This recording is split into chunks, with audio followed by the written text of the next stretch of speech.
So firstly, if no one has said it to you yet, it needs to be said, may the fourth be with you. It's very true. Thank Yeah, you. my pleasure. And so this is their very flexible agenda, because it is based around how the conversation goes, really. So my goal is to be useful to you. So it could be as interactive as you like. And so feel free to use the chat, raise hands, see it not so much as a webinar as a discussion. And I like to just bring in a little bit of of something that might be useful to you beyond the research as well. And I found this on LinkedIn recently. I just thought it actually speaks to one of the challenges of hybrid work, as well as being useful in team conversations. One of the big myths of hybrid work is that extroverts and introverts have predictable patterns about how they want to work from home and use the office. But sometimes we've got the wrong idea about that, and we'll go into that a little bit more in the research. And this is something you can do, and I think even for the sake of time, I'm just going to describe it rather than us actually doing it today. But you can ask the question, who is the person you would choose to meet if you could choose to meet someone? And then you give everyone the opportunity on a virtual call like this to raise their hands once they've got the answer. And then you obviously find out what people's answers were, but you also explain that the point is not who they chose or how fast they were ready, because those are the things that people think the task is about. The point is more, were they energized about sharing their answer, or did they want to sit with it and only share if asked? So the extroverts will want to share. They'll be waiting for that chance to talk about it. And the introverts will share if asked. I just thought that was a perfect reflection on that key personal difference that so many of us struggle to kind of capture. And it was from an expert in personality dynamics, which is not my expertise, but I think certainly can't hurt to understand those two things better. So the key topics that we're looking at, time permitting and also interest. So I want to just test this with you. Firstly, hybrid meetings and the problem of them being quite difficult to run. So I'm presenting the best practices that are emerging around that from Harvard Business Review. Then we've got one where we look at what are the key elements of hybrid work design. So what's important when we think about where should someone work and when should they be working. And then we've got a little bit more looking at the research that's coming up around the numbers of people who want to work from home, which is something someone asked in a previous meeting. So preferences 1, 2, 3. Does that order sound right? Is there anything that's top of list for you both? That sounds good to me. Sounds good. Cool. I read your lips, Roger. Got it. The dog's quiet now. Yeah, nice. So we know hybrid meetings are difficult to run well. And Harvard Business Review recently published this article on what it takes to run a great hybrid meeting. I thought one of their key comments was perfect, that they're vastly more complex than meeting in person or virtually, which is why I've usually advised clients to have meetings established as 100% remote or 100% in person, and basically to avoid hybrid. But that's becoming increasingly impossible. So a surprised CEO once asked me about this and said, why avoid hybrid? We didn't call it hybrid then. We called it, people in two different places.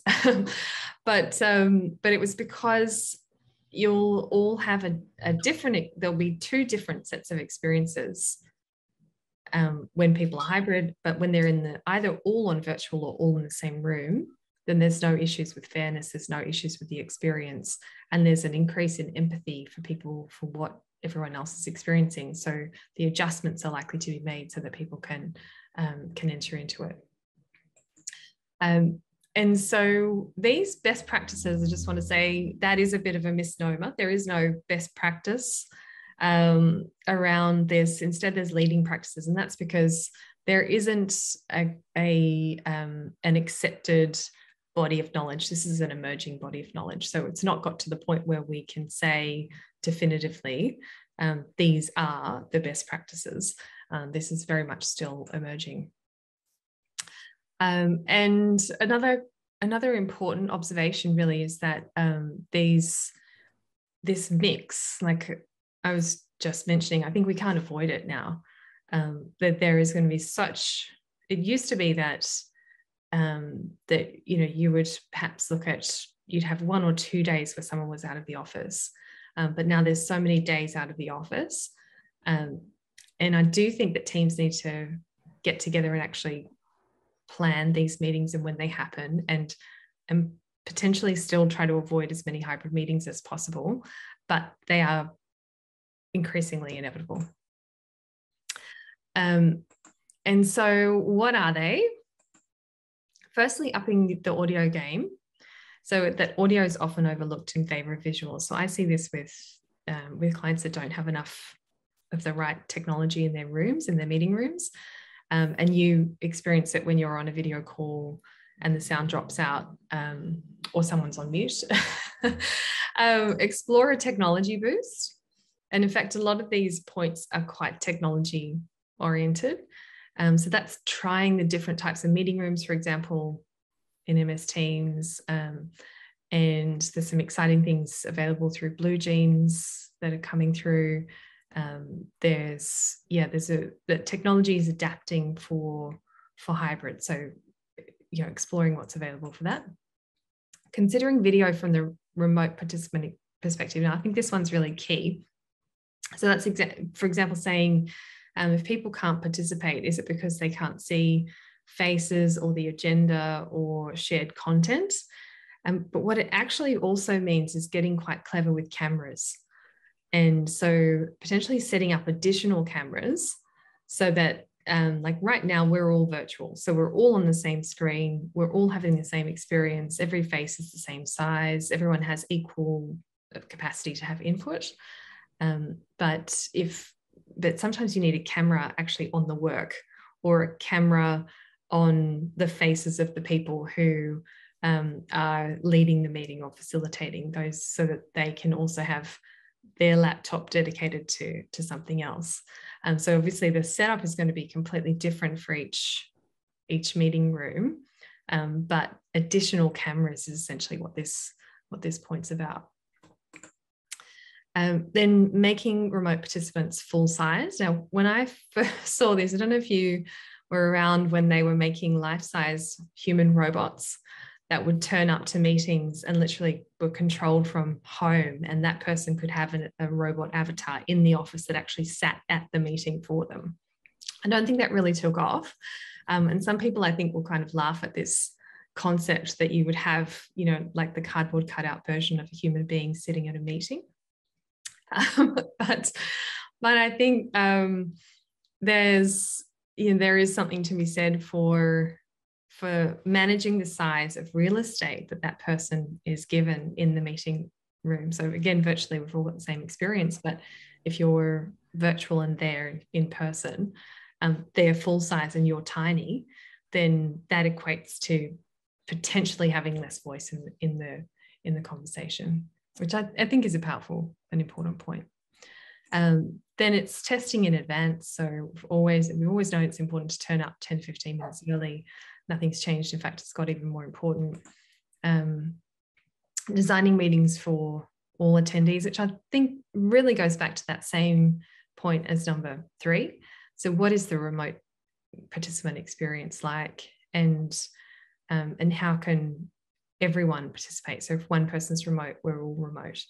And it's putting yourself in that shoes. In fact, it'd probably be a really good idea for meeting organizers to be virtual and have everyone else be in the room, because they're going to have the hardest time and they have the hardest experience. So they're actually going to make sure that they get the best experience. And then as a result, everyone else will have a good experience as well.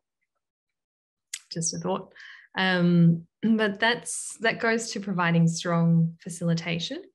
And I think this is actually an underrated point in this list. It's quite tech focused. And in fact, there's quite a lot of things to do to facilitate a hybrid meeting effectively, ensuring all the voices are heard, making sure notes are taken, managing for technology issues, checking visuals, checking audio. So in fact, what I would recommend for this is that there's a meeting process manager.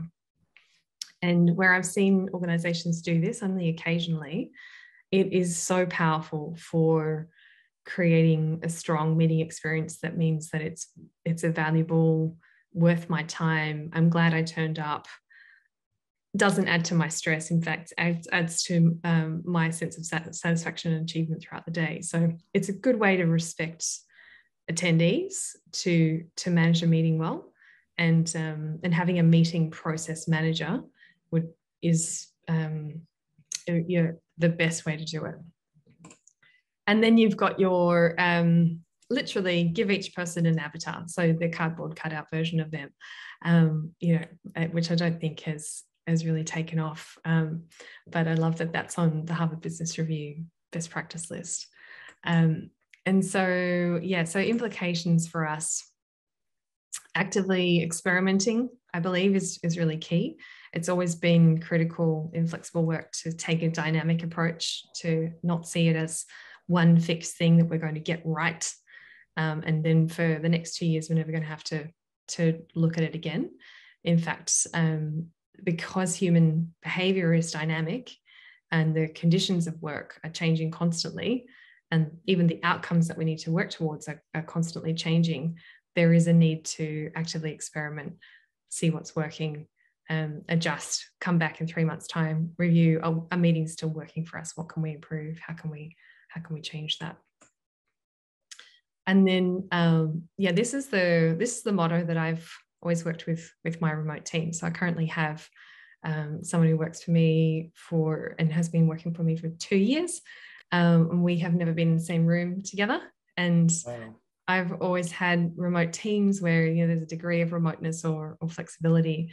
And this is, if there was one thing that could be the guiding light that establishes a great experience, because this is all about establishing a good experience. It's if I'm remote or one person's remote, then we're all remote, and that kind of takes care of everything. I have said I think they're too focused on tech, not enough on preparation and how to facilitate. And having that meeting process manager, I think, is a critical kind of key takeaway. My addition, but a powerful one. Yeah. So thoughts on that? Yeah, just one specific and one more general. It's interesting. I was on a webinar yesterday with Victoria University people, and I was quite interested in the topic, but they had the key presenters that were in a room, and you could just see these dots, and then all the participants were, so it really threw my value out of the session, because I couldn't even see who was presenting it or who was commenting. But I suppose in a more general sense, and you know me, Nina, I mean, it is put forward the whole issue is, were meetings ever that valuable?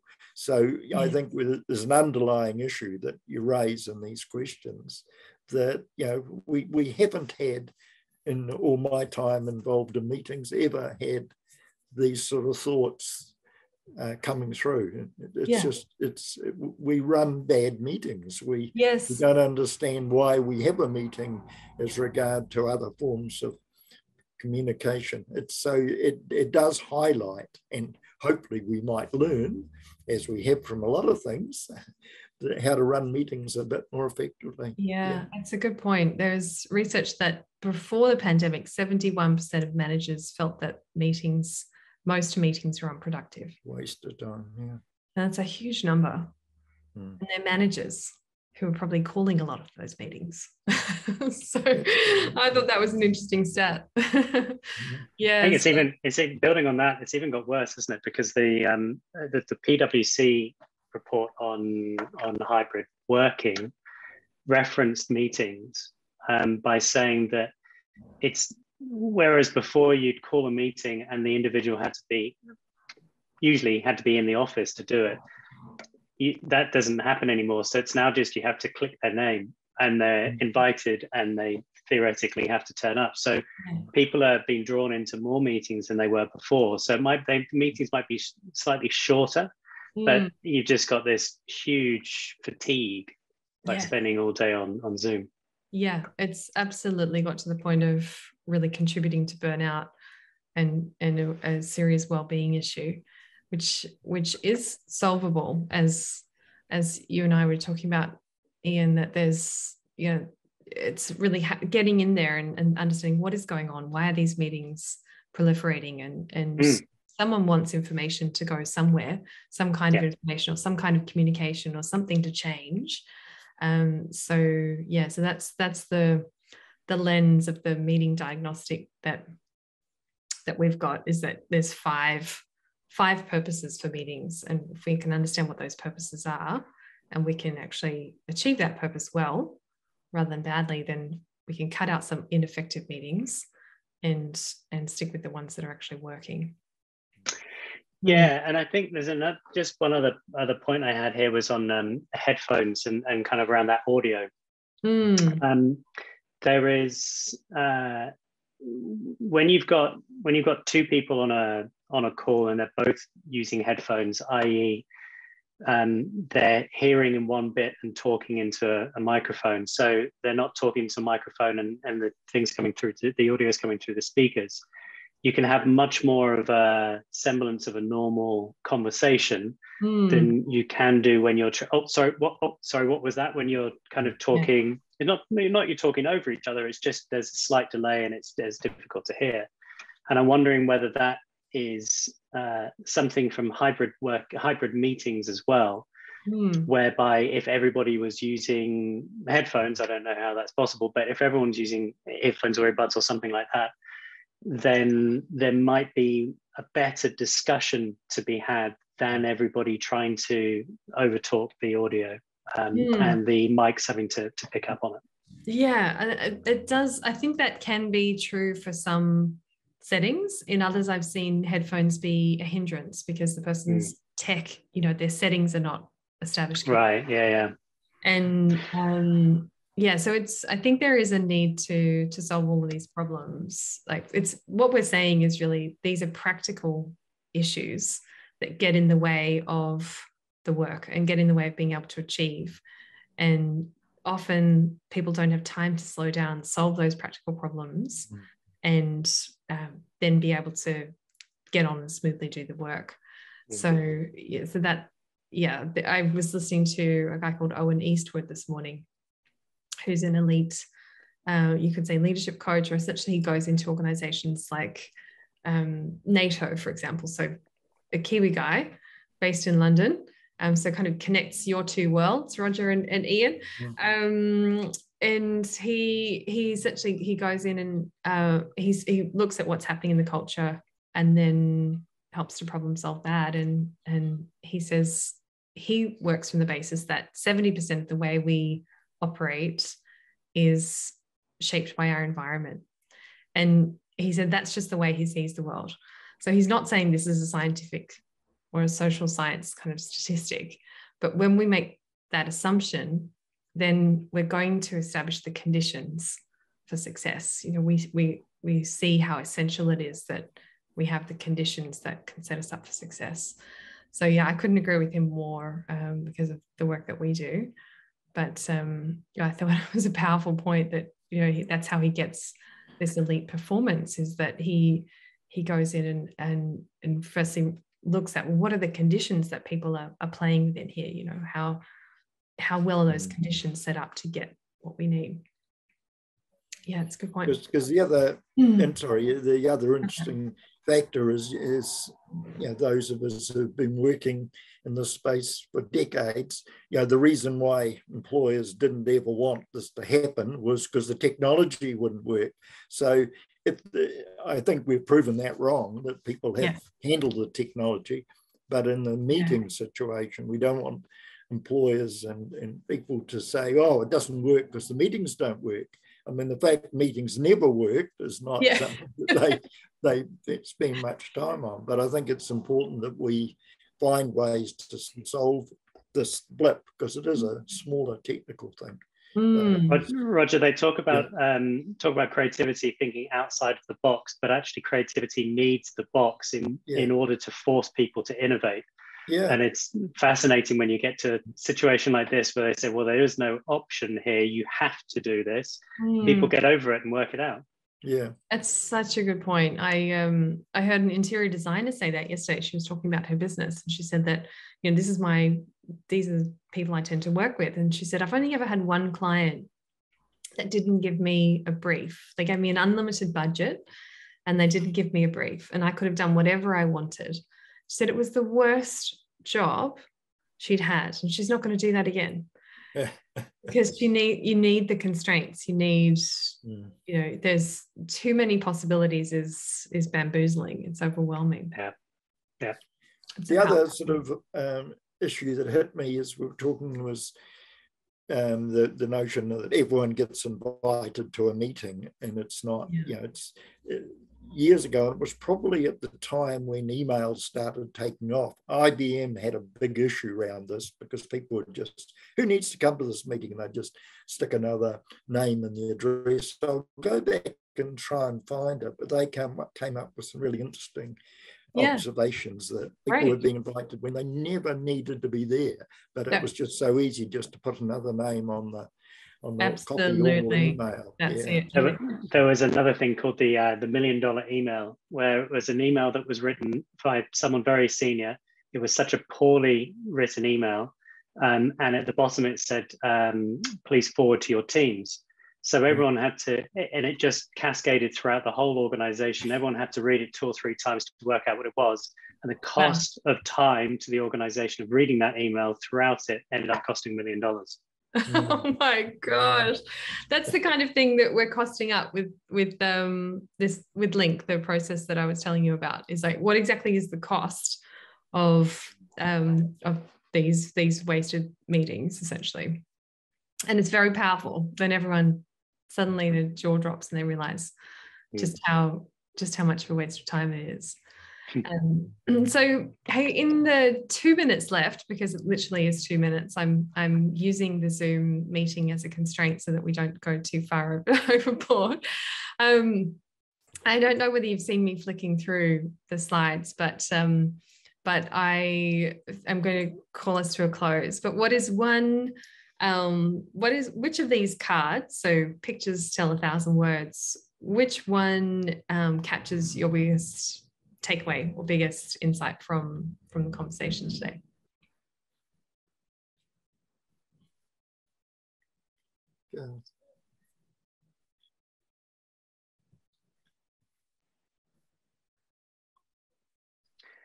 For me, I guess it's the warning sign on the top left, which is to stop.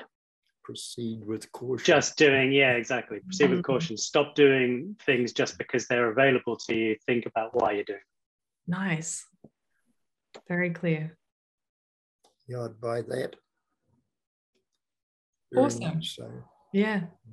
You'd go with the same one, Roger? Yeah. Probably easier in a busy screen to pick out too, but yes, there's quite a few there. Or the chessboard, Brilliant. Well, I know we're in contact already, so ways to make contact are already available to you, and we've got another one of these on the 1st of June, and we've got less than a minute, so I think I'll probably invite you to connect